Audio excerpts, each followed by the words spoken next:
One of the most frustrating things about the Fujifilm X-T30 Mark III is that when you want to go change a menu setting and it's grayed out, it's inaccessible, there's no indication as to why that setting is inaccessible. So in this video, I want to take you through some of the most common settings that might be grayed out, and then the reasons why, so that you can learn to fix that and change that setting when you need to. Before we start going through individual settings, I want you to check two things first.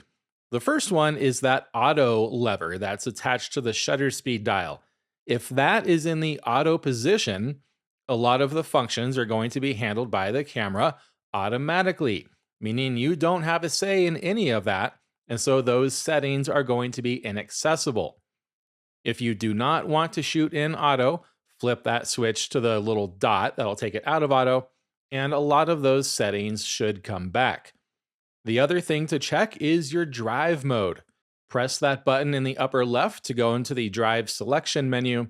And one thing that's not covered in the manual very well at all is that a lot of these different drive selections will disable certain camera functions. For example, if you're in the burst mode, the clarity image quality setting is unavailable because clarity takes up so much processing power that the camera cannot shoot in the continuous burst modes and apply the clarity setting. If you're using any of the drive mode settings at the bottom, like HDR, panorama, multiple exposure, those are all going to create some special files that are going to have default settings applied to them. And because of the way the camera processes some of those files, many of those settings are going to be inaccessible.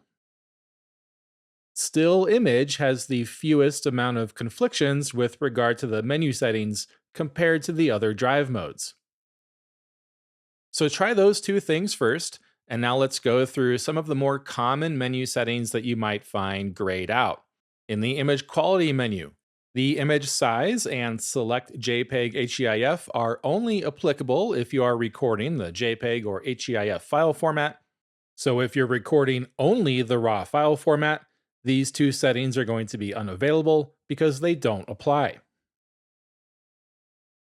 Film simulation might be unavailable. This is unavailable if your film simulation dial is set to anything other than C. All of those other positions on this dial are going to override the film simulation wherever it appears in the menus in the camera. That's your analog film simulation selection. And so unless it is set to C, that's going to be unavailable. You can check out another video that I did about the film simulation dial to learn more about it. There are two other image quality menu selections that are dependent on the film simulation. That's monochromatic color, which only applies to the monochromatic film simulations like Acros and monochrome. And then there's the color setting, which only applies to the color film simulations like Provia and Invelvia. So monochromatic color's not going to be available with the color film simulations, and then color is not going to be available with the monochromatic film simulations. If your tone curve and dynamic range are grayed out, that's because you're using dynamic range priority, which takes control of those two settings. You can watch another video that I did that'll teach you all about dynamic range and dynamic range priority. And then another common grayed out setting in the image quality setting menu is the lens modulation optimizer. I get questions about this all the time. This is only available if the camera has the lens correction profiles in its database. So this is only going to be for the Fujifilm lenses that have the lens modulation optimizer data, like most of the XF lenses. This is not going to be available for some of the XC lenses and third-party lenses. Now we're going to move into the AF/MF setting menu. A lot of the autofocus settings are going to be unavailable if you are in manual focus mode, like the AF mode, pre-AF, face and eye detection, subject detection. Those are all autofocus settings. So if you're in manual focus, those won't be available.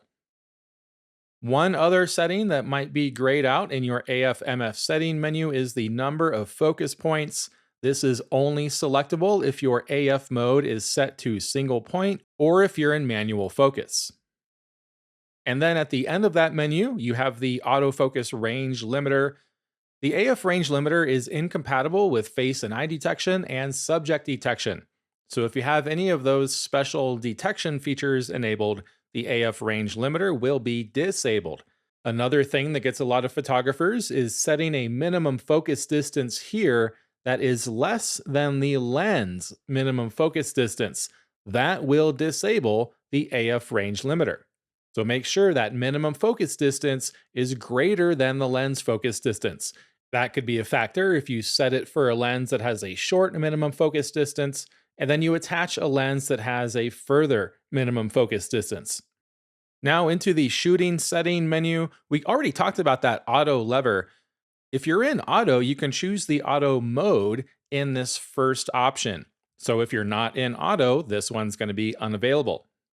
If you have face and eye detection enabled, you'll find that photometry is grayed out and inaccessible, and that's because it uses its own photometry method when face and eye detection is enabled. IS mode, that refers to the image stabilized lenses. If your lens has OIS in the name, meaning that it has internal stabilization in the lens, this is where you choose what mode that goes into. But if your lens is not image stabilized, this obviously will not be available to you.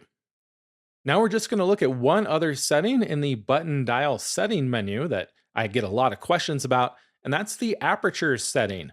This setting tells the camera what mode to go into for the aperture when you're using a lens without an aperture ring. If your lens does have an aperture ring, you just use the ring to set that. And so because this setting would conflict with that aperture ring, it's going to be unavailable.